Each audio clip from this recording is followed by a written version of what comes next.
Já estamos a falar, já estava no ar, vejam lá. Hoje o genérico não entrou aqui no estúdio, portanto eu não vi o genérico e achei que não estava no ar. Sejam muito bem-vindos ao programa Consultório. Também é tão bom entrar assim às vezes. Os diretos são mesmo assim, a televisão é mesmo assim, mas ainda bem que é um programa que no fundo já é seu também, é descontraído, estamos todos muito próximos uns dos outros. Eu estava aqui a conversar com a minha convidada de hoje. Hoje trazemos um tema extraordinário, que vai com certeza tocar a maior parte das pessoas. Vamos falar de fobias, vamos falar de medos, vamos falar de sensações cada vez mais comuns a toda a gente.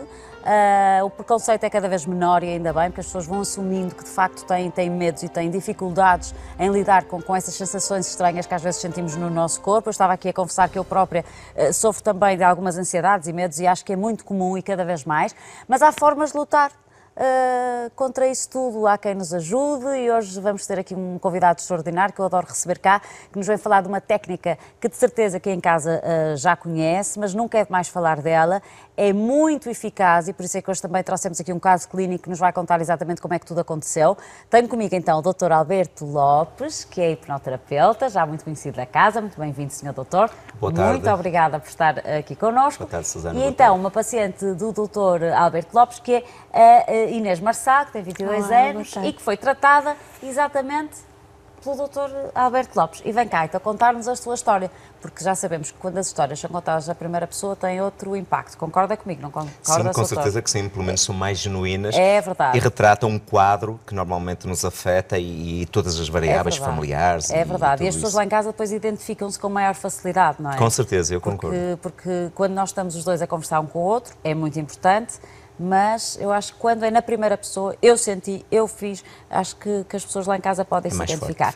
Tenho a sorte hoje de, na segunda parte, poder conversar com o Dr. Alberto Lopes, por isso não perca esta excelente oportunidade. E sabe que o doutor é muito difícil de apanhar, é verdade. Está quase a inaugurar uma clínica nova. Podemos falar disso também, não podemos? Claro, podemos e devemos. Já no dia 27 de maio eu vou lá estar nessa inauguração maravilhosa, que vai ser com certeza maravilhosa, e depois vai então poder ter mais um espaço em que pode consultar o Dr. Alberto Lopes. É aqui no Porto, daqui a pouco o doutor já nos vai explicar tudo, está muito próximo esta inauguração, já faltam só 2 semanas, doutor. Sim, praticamente. 2 semanas. Estamos mesmo na reta final, não é? Estamos na reta final. Portanto, já vai ter mais um espaço onde vai poder conhecer todas estas técnicas que também vamos falar hoje. Tudo dito, então, como estava a dizer-lhe anteriormente, pode participar em direto, 229538525, pode aqui fazer uma consulta, claro que não é uma consulta como gostaríamos que fosse, porque o tempo é muito curto, mas de facto pode tirar aqui algumas dúvidas com o Sr. Doutor. Caso prefira, também pode nos escrever para consultório@portocanal.pt. Está tudo dito, agora vou passar à conversa, que é o que é importante. Vamos mais uma vez falar de hipnose. Sr. Doutor, porquê é que escolheu a Inês para trazer hoje consigo? Ora bem, antes de mais, muito boa tarde ao público do Porto Canal e, sobretudo, boa tarde a si e a todo o staff. É um prazer estar aqui no consultório e é sempre uma honra poder, digamos, quase numa tertúlia, porque a Susana tem essa particularidade de deixar os seus convidados à vontade e isso também é muito interessante. Portanto, desde já, o meu obrigado pelo formato e por todo o staff. Mas, de facto, eu entendi, e quando me solicitaram a minha presença aqui, eu entendi trazer um tema que é muito atual.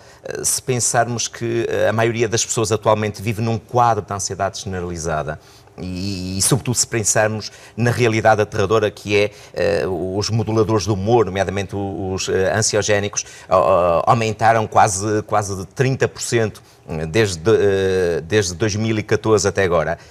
Nós percebemos a gravidade da situação, ou seja, o síndrome de pensamento acelerado, a ansiedade com as suas variáveis, os medos fóbicos, a agrofobia, um medo intenso de estar num ambiente onde não existe um ponto de fuga ou uma perturbação da ansiedade generalizada, de alguma forma afeta a maioria das pessoas. A vida das pessoas. Afeta a vida das pessoas, tira-lhe qualidade de vida e quase que as paralisa a ponto de, e quando chegamos a uma ansiedade extrema, a pessoa ficar quase prisioneira em casa e só sai à rua com a chamada figura contrafóbica, ou seja, tem que ter alguém ao lado dela para a pessoa sentir-se relativamente tranquilo e ter a certeza que recebe ajuda quando tem um ataque de pânico. Eu sei que o público lá em casa que nos ouve neste momento vai se identificar porque de alguma forma todos nós passamos por processos de ansiedade, a ansiedade funcional e há a ansiedade disfuncional. Sim. Quando ela se torna extrema, paralisante e incompreensível, ela torna-se disfuncional, que Porque foi é o caso da incapacitante, Inês. não é? Porque limita as pessoas de fazerem uma vida normal, doutor. Perfeitamente. Quando nós conhecemos pessoas que, por exemplo, não conseguem andar nas autoestradas porque têm medo de ter um ataque de pânico e não ter um ponto de fuga para sair, não receber ajuda, ou pessoas que vivem mergulhadas em cortisol, a hormona do stress, e sentem os efeitos de uma descarga de adrenalina na corrente sanguínea e que não conseguem estar no momento presente, nós percebemos que, de facto, a ansiedade tira-nos qualidade de vida, a ansiedade impede-nos de ter uma vida normal, equilibrada e satisfatória. Isso também, no meu ponto de vista, muito devido à sensação de multitarefas que estamos constantemente mergulhados. Os smartphones, a internet. Eu não sou contra os meios tecnológicos, bem pelo contrário. Nem podemos ser, porque também são muito importantes e muito úteis. Com certeza que sim. Mas as pessoas têm dificuldade em desligar-se, Susana. E, paradoxalmente, vivemos numa sociedade ligadas em rede e estamos cada vez mais desligados uns dos outros e, sobretudo, desligados de nós próprios. Ou seja, é uma necessidade neurótica de controlar o máximo para sentir o mínimo. As pessoas não se sentem no momento presente. E é essa a grande problemática das sociedades atuais. Estou a vê-lo um pouco preocupado com essa situação. Enquanto médico, imagino que debruce sobre isso e que olhe para a saúde, porque isto é um problema de ausência de saúde, não é? Porque a saúde não é só doença. Não é, não. A doença física em si, eu considero que o ser humano é um ser triónico, é um ser físico e emocional e, permita-me dizer, psicoespiritual. Porque eu não tenho prurido de modo algum, não tenho prurido em... Ainda bem, nós aqui também não, doutora. A semana passada trouxe aqui um parapsicólogo. Ótimo, é isso. E falamos exatamente da questão espiritual e quebramos aqui imensas barreiras. Portanto, este programa é assumidamente um programa aberto. Susana, importa dizer que a Organização Mundial de Saúde, quando fala numa felicidade completa, não podemos esquecer a dimensão espiritual. Claro. Nós não deixamos de ser um ser espiritual, que aliás a nossa evolução filogenética programou-nos para acreditar no transcendente. E quando eu falo em espiritual, não tem que acreditar num Deus, pode acreditar na natureza, no universo, no cosmos, enfim, pode acreditar na consciência. Há tanta forma de pensarmos que dentro de nós existe o milagre da vida, o sagrado. Portanto, eu concordo que sim, devemos ter abertura para isso. E essa abertura de espírito, se calhar, é isso que torna este programa diferente dos outros, não é? Ainda bem que eu sinto assim, doutor. Vamos conhecer a Inês? Sim. Vamos lá? Então, Inês, olá, muito bem-vinda. Para a Inês é uma estreia, pelo menos aqui no nosso programa. Inês, vou querer saber assim, e vou ter que entrar um bocadinho na tua vida, nós todos, lá em casa também vão ficar a conhecer melhor a Inês. Tu és muito nova, tens 22 anos. De facto é algo que nos preocupa. A mãe da Inês está ali sentada, infelizmente não podemos virar para lá a câmara, mas imagino, eu também sou mãe, que ver alguém tão jovem que já tem um quadro ansioso é um pouco triste se pensarmos, porque és tão jovem, tens tanto para viver e no fundo a tua vida tornava-se bastante, eras quase uma prisioneira de ti própria. Sim, sim. Era isso? Eu, em pequenina, não tinha problemas com os cães. Mas depois... Isto então vamos dizer lá para casa. O teu maior medo era o medo dos cães. Sim. Muito bem. Tinha um pânico horrível a cães. Mas que saibas, não sofreste nenhum trauma? É assim, eu até aos 7, 8 anos não. Lidava bem com os cães, não tinha problemas nenhuns. Quando tinha cerca de 8 anos, numa festa, os meus primos soltaram um pastor alemão enquanto brincávamos. E ele veio correr atrás de mim. Eu só tive tempo de fugir, mas quanto mais eu fugia, mais ele corria. Então comecei a gritar e a partir daí... Cães, nem pensar. Mas ele magoou-te o cão, não? Ele não chegou a ferrar, mas encostou-se muito a mim. A partir daí até um toque de um cão me metia confusão. Portanto, a partir daí começaste a ser uma criança diferente? Sim, porque os meus pais na altura ofereceram-me depois um labrador, para ver se eu conseguia perder o medo. Supostamente é aquilo que se diz que se deve fazer, não é? Pois, enfrentar os medos. Enfrentar os medos. Pequenino. E não. Foi terrível vir à minha beira na viagem. Nunca consegui pôr-lhe a mão. Cheguei inclusive a dizer que ou era ele ou era eu. Um cão dentro de casa era impensável. E deixa-me adivinhar, os teus pais escolheram o cão? Ai não, escolheram tu. Escolheram a mim e o cão preso lá de fora. Todinho do cão, Inês. Daqui a bocado temos aí as associações todas, que agora há tanta preocupação com os animais. Só que sempre acharam que não era Que não era assim grave. Tão grave. Até que começámos a ir para a rua, os cães começavam a surgir e fugia. Não via nada, não via carros, cada vez que via um cão tinha que fugir, nem sequer podia passar. Já tinhas aqueles sintomas da ansiedade? Já sentias no teu corpo? Sim, sim. Depois começava a ficar muito tonta, sentia quase que ia desmaiar. Já assim pequenina? E quanto mais eu dizia, estou-me a sentir mal, tirem o cão da minha beira, as pessoas não se acreditavam. E diziam, como é que tens medo de uma coisa tão pequena? Tão querida. Tão querida, que nós gostamos tanto. Cada vez começou a surgir mais, a família começou a adquirir animais, comecei a pedir para não ir à casa deles. Não entrava se eles não estivessem fechados. E depois das últimas vezes, tinha colegas meus com cães bastante grandes, de raça perigosa, e acontecia muitas vezes eles fazerem de propósito, soltavam os cães para realmente ver se eu tinha... Quem são esses teus amigos? Já não são amigos. Não podiam ser amigos, isso Mas soltavam para realmente confirmar se era medo ou não. E então começou a piorar. Os ataques de ansiedade em relação aos cães, principalmente, começaram a piorar muito mais. Muito bem. Quando é que chegou o ponto em que tu percebeste que se tornou patológico e que já fazia, de facto, parte de ti e que tinhas que te tratar? Quando o meu cão se aproximava de toda a família e de mim, não. Ele próprio me começou a rejeitar. Claro. Toda a gente brincava com ele, toda a gente ia para o rio e levava com ele. Eu comecei a não ir para o rio. Comecei a afastar-me, porque sempre que existia um animal, eu não podia aproximar. Comecei a deixar de ir à casa dos meus amigos que tinham animais. Comecei a ficar tão angustiada que chegou a um ponto que eu disse, como é que alguém gosta tanto de animais e eu não consigo gostar de um simples cão, que é tão querido, é tão fofinho. Com os outros animais, normal? Depois, com os gatos, por exemplo, o toque começava a meter impressão, mas cavalo, adoro andar de cavalo, não tinha problemas nenhum com isso. E o cavalo é muito mais perigoso que o cão. Era mesmo com os cães. Eu penso que aqui é bom acrescentar uma observação, que é o seguinte, é chamada generalização do estímulo. Quando nós passamos por uma experiência eventualmente traumática e não conseguimos elaborar aquilo que nós dizemos em psicologia, o que a mente não consegue compreender, o corpo encarrega-se de transformar em doença, não é? E as emoções não expressas, elas na realidade nunca vão embora.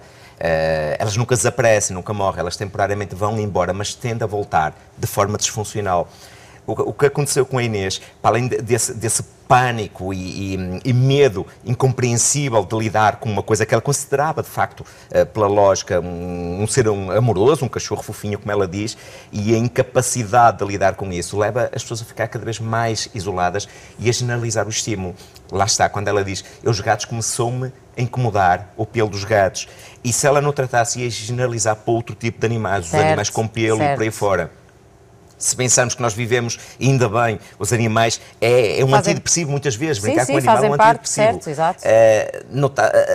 A problemática da Inês é que daqui a algum tempo ela praticamente não podia ir a uma festa, não podia conviver com os amigos, porque de uma forma ou de outra estariam lá animais, seja um cão, seja um gato, ou seja qualquer tipo de animal que eventualmente implicasse pelos, porque ela já estava a generalizar o estímulo a vários aspectos da vida dela e, sobretudo, a todos os animais com pelo. Estas situações levaram-te aos ditos ataques de pânico, que no fundo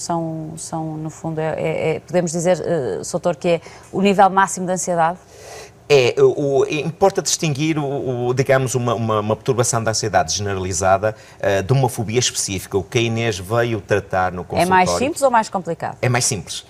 A fobia? Sim, a fobia resolve-se em 2 sessões de hipnoterapia, uma fobia específica com algum nível de ansiedade. Se for uma perturbação da ansiedade generalizada, já estamos a falar de 6 a 8 consultas, portanto, está a ver a dimensão do problema. Até porque aqui a causa está identificada, uma causa traumática também facilita, não é? Claro, aqui no caso da Inês não precisamos de usar uma técnica que me é querida e pelo qual eu sou conhecido, que é a regressão, a hipnoanálise, não é? Para identificar o trauma. Ela sabe, a mãe sabe, sabemos quando foi. Tem comportamento evitativo, mas ela sabe o que aconteceu. A família identificou. Aos 7 anos há um cachorro que corre atrás dela. Portanto, está identificado. Só temos que inocular esse momento. Mas a hipnose tem uma particularidade bem interessante, Susana. A hipnose trabalha noutro nível. Racionalmente, ela sabe que é irracional o comportamento dela. É o que ela diz, um caniche pequenino, um cão inofensivo. E eu entro em pânico, eu fico paralisada. Ficava? Ficava. É essa parte que eu depois quero ouvir. Exatamente. Que, aliás, Ficava. eu vou a deixar contar em primeira mão o que é que acontece. Eu até pensei que íamos ter aqui um cãozinho para receber a Inês. Seria muito interessante. Oh, Sara Seria muito Lima, nem interessante. parece. Teu Sara Lima, devíamos ter aqui um cãozinho para agora fazer o teste à Inês. Olha, diz a Sara Lima, pois olha. Mas, sim, Soutor, vamos então, vamos agora. Agora quero eu saber como é que são as consultas. Foi o Soutor que a tratou? Sim, Foi a no sua caso ela equipa? fui eu. Ah, Ela foi mesmo o atendeu, Soutor? foi atendida a Sorte. primeira vez pela minha equipa, a segunda consulta foi feita por mim. Que sorte, muito bem. Então vamos primeiro quero saber como é que chegaste à hipnoterapia e, consequentemente, depois ao Dr. Alberto Lopes. Mas porquê a hipnoterapia? Tinhas tentado outras formas? Não, nunca tinha tentado nada. Aliás, achava que com a idade que ia passar, mas cada vez Isso é ótimo. piorou. Isso é ótimo, porque é exatamente ao contrário, não é? Quanto Soutor? mais Isso com a idade pequenos piora. eram os Exatamente. cães, pior. Claro. E um dia estava na escola, por volta da mesma idade, já era perto dos 10 anos, e ia haver uma palestra sobre hipnose com o Dr. Alberto Lopes. Portanto, isto há 12 anos. Sim, e eu fui assistir, e quando assisti ouvi falar sobre ansiedade, pânico, fobias, eu disse, Isto é para mim. isto se calhar é para mim. É um Mas sinal. naquela altura Sorte. deixei ficar a assistir só. Sim. Não quis participar na sessão, fiquei só a assistir, e passados uns anos eu tornei a ver o Dr. Alberto na televisão e eu disse, olha, se calhar é um momento, se calhar é agora. E lembravas dele? Associaste Sim, àquela... sim. Aliás, sempre foi uma imagem que ficou muito gravada, Que foi essa engraçado. palestra. Engraçado. Foi a palestra sempre que mais gostei na escola, depois repetiu-se outra vez passados uns anos e sempre fiquei com isso gravado. E eu disse à minha mãe, um dia vou experimentar a hipnose. E o que é que a mãe achava? E a minha mãe, ao primeiro duvidou, diz ela, então isso resulta mesmo. E eu disse, então, se não experimentarmos nunca vamos saber. A perder não tens nada, não é? Porque pior que ao que estavas, provavelmente não irias Sim, ficar. mas entretanto deixei passar um ano e passado um ano eu disse a ela, não, eu vou experimentar a hipnose. Que idade é que tinhas? Já tinha cerca de 21, Foi o ano passado, portanto. 21 anos. E então, como é que aconteceu? Marcaste a Liguei consulta? para marcar a consulta. Fiquei muito triste na primeira sessão porque não dava para ser com o Dr. Alberto. Pois, ouvi dizer que é muito difícil. Era muito difícil. É muito difícil, muito difícil. Mas nesse dia chego à clínica para a minha primeira consulta. Foste acompanhada? Fui com a minha mãe. Boa mãe. A partir Assim daí mesmo. não duvidou mais. Claro. Fui à primeira consulta e ao sair da primeira consulta encontrei o Dr. Alberto Lopes. E não ficaste calada? E não fiquei calada. Claro, e muito bem, é das minhas. Eu disse à minha mãe, é agora, é a minha oportunidade de voltar a falar com ele. E numa longa conversa sobre isso, decidimos fazer a segunda sessão. Portanto, mas aí já no final da primeira sessão, o que é que Sim, aconteceu nessa primeira na primeira sessão? sessão descobrimos qual era a causa do problema, tentámos perceber se realmente tinha sido naquele momento ou não, que aconteceu o estado de pânico maior. E depois dessa sessão, então resolvemos marcar a segunda para tratar Não, mas eu o quero saber problema. se foste hipnotizada. Fazemos um estudo do caso e depois fiz uma sessão de relaxamento para saber se era mais fácil de hipnotizar. Como é que isso é? Deitada? É numa, Nós queremos saber numa tudo. poltrona. Uma poltrona Uma confortável. poltrona muito confortável, Muito com uma confortável. mantinha. As poltronas do Dr. Alberto Lopes são São confortáveis. uma Tem que mantinha ser. por cima das Uma pernas para não ter mantinha, frio. Muito bem. E depois? E depois fizeram uma indução para ficar muito mais Ouves a tranquila. voz do terapeuta? Sim, sim. E lembro-me exatamente de tudo. Estiveste sempre consciente? Sim, muito sempre consciente. E fizemos uma sessão, uma indução de relaxamento, para saber se eu era hipnotizável ou não, se era mais resistente ou menos resistente. Muito bem. Eu acho que a vontade era muita também e Portanto, correu logo muito bem. Deixaste de ir. Como é que saíste, antes de encontrares o Dr. Alberto Lopes, como é que saíste dessa consulta? Saí muito mais calma. Nesse dia vinha... Estavas a ser medicada na altura ou não? Não. Nada? Saí muito calma, saí com uma paz enorme. Eu própria vinha a rir-me o caminho todo, porque eu disse, como é que isto é possível? A sério? Numa sessão ficarmos tão calmos, tão bem com nós próprios. Que bom. E eu disse, eu quero mais. Muito bem. E tiveste logo a sorte então de encontrar E o tive a mestre. sorte do Dr. Alberto, que muita gente não tem. E eu aproveitei logo. Eu disse, Telespectadores de Porto Canal, hoje têm essa sorte. É tudo a ligar para cá que o Dr. Alberto Lopes está cá. aproveitei logo. E na segunda sessão, para grande surpresa minha, aparece um cão logo no início. Não pode ser. Quem é que preparou isso? Foi o Soutor?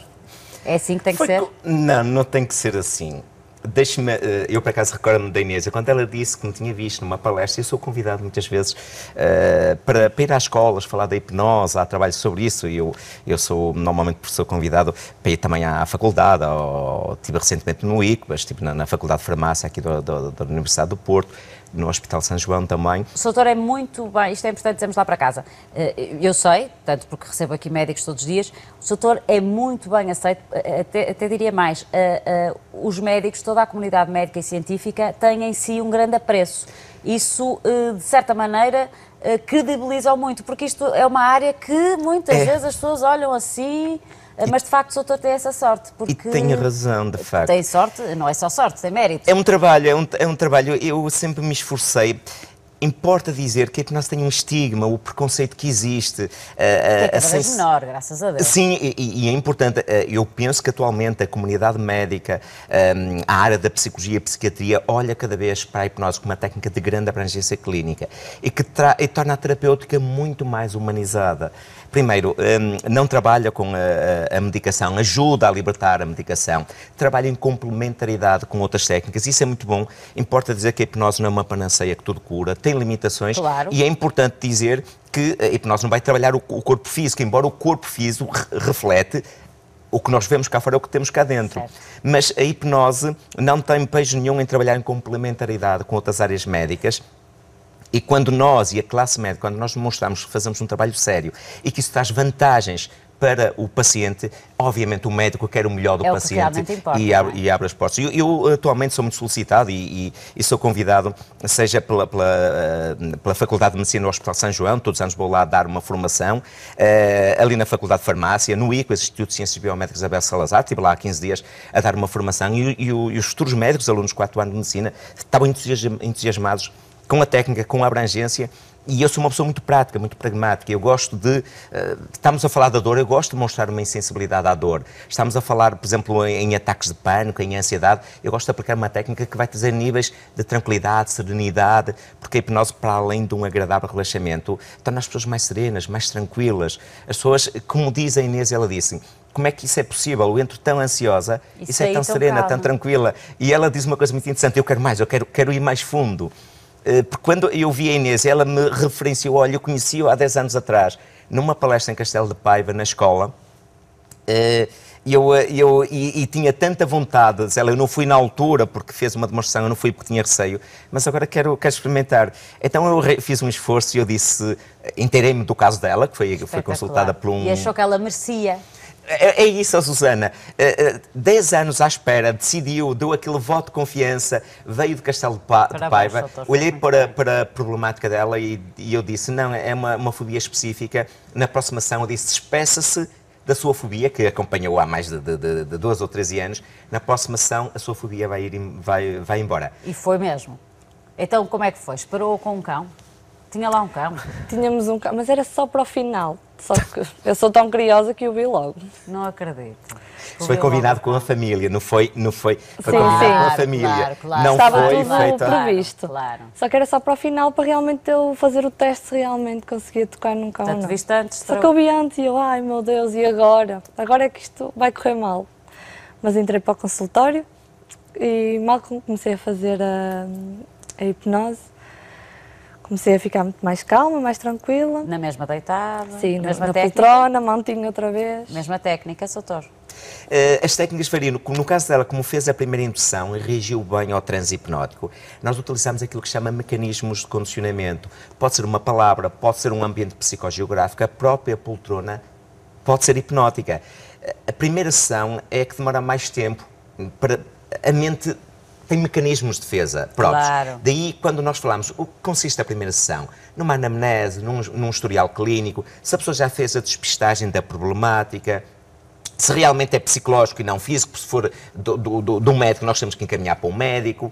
Às vezes é preciso estabilizar se a pessoa está em delírios ou num ambiente, num registro mais esquizofrénico, é preciso estabilizar a pessoa com medicação, porque a hipnose deve-se evitar esse tipo de consulentes e depois de ver toda a problemática, identificar onde é que foi, o que é que aconteceu, o que é que fez e quais são as áreas que eventualmente a problemática afeta, nós fazemos uma pequena indução que vai demonstrar como é que a pessoa reage à hipnose. Muito bem. A partir daí criamos um estímulo condicionado. Pavlov ensinou-nos muito bem isso. Na segunda sessão, basta uma palavra, uma frase, a própria poltrona quase que leva a pessoa logo a transe. Pode parecer, não é a poltrona que hipnotiza a pessoa, o ambiente a que foi preparado, de forma que a pessoa se sinta calma, tranquila, que está segura em boas mãos. É quase como, de repente, a pessoa deixa-se prestar atenção àquelas multitarefas do ambiente e faça um mergulho introspectivo para o interior de si mesmo. Mas a sua voz está lá. A minha voz está sempre presente, que aliás, a voz, a cura pela palavra, e deixa-me utilizar isso, já Freud dizia, as palavras é o que temos mais próximos da magia. A cura pela palavra, essa capacidade notável que é a nossa ferramenta por excelência, que é a linguagem, é muito importante na hipnose. A voz monocórdica, cadenciada, uma voz que vai provocar um fenómeno no cérebro que é chamado FRR, resposta seguinte à frequência, faz com que a pessoa entre em níveis alfa, teta e até delta, os transes mais profundos da hipnose. Que são conscientes ou inconscientes? Um dos mitos da hipnose é a inconsciência. A hipnose não é amnésia, é hiperconsciência, é consciência expandida. É claro que a pessoa deixa prestar atenção ao ruído da rua, deixa prestar atenção ao ar-condicionado, deixa prestar atenção a uma ambulância que passa apressado na rua, porque naquele momento o foco dela é interno, orientada pela voz serena de um hipnoterapeuta. Mas em consciência sempre. A pessoa tem sempre a consciência que, aliás, quando o terapeuta se fizer algo que mexe com os princípios éticos ou interesses vitais da pessoa, ela de imediato reage e impede o processo. Muito bem. Portanto, e é importante passar essa mensagem lá para casa. Ninguém fica inconsciente em hipnose. Ninguém fica refém nas mãos de um hipnoterapeuta. Em momento algum, que aliás é esse estigma que tem que se acompanhado a hipnose ao longo dos tempos e que impede muitas vezes a pessoa de recorrer a ela. É verdade, é verdade. É verdade. A Sara Lima está-nos a mandar embora. Acham normal. Já passou o tempo. Mas temos que só resumir aqui, Sara, tens que me dar mais um minuto. Inês, depois desta consulta, abriste a porta, viste o cão ou não viste o cão? Sim, no final da consulta o cão entrou E? e eu perguntei, será que realmente é possível? Será que isto aconteceu assim? E confiei e realmente aconteceu. O cão subiu para o meu colo, brinquei com ele E acabou? e a É partir assim que daí acaba a história? adoro Agora cães. És amiga dos cães? A mãe confirma? O espanto adoro da hipnose é isso, a pessoa entra fóbica e sai imediatamente para o estímulo fóbico sem problema algum. Agora queria ter mais cães e não me deixam. Fantástico. Oh, Inês, obrigada. Eu sei que isto parece que foi assim muito depressa, não sei porque há dias em que se passa mais a correr que outros, mas o tempo é o mesmo. Muito obrigada por teres partilhado connosco a tua experiência e é uma experiência de facto que aconteceu com a Inês aqui na primeira pessoa, espetacular. A Inês hoje não tem medo de cães e como perdeu esta fobia, muitas outras podem ser tratadas, ultrapassadas através da hipnose. O Dr. Alberto Lopes vai ficar comigo para a segunda parte e ainda bem, os telespectadores também, quero que participem, já sabe, pode colocar questões, pode aqui partilhar connosco também as suas experiências, ficamos à sua espera, vamos para um curto intervalo, até já.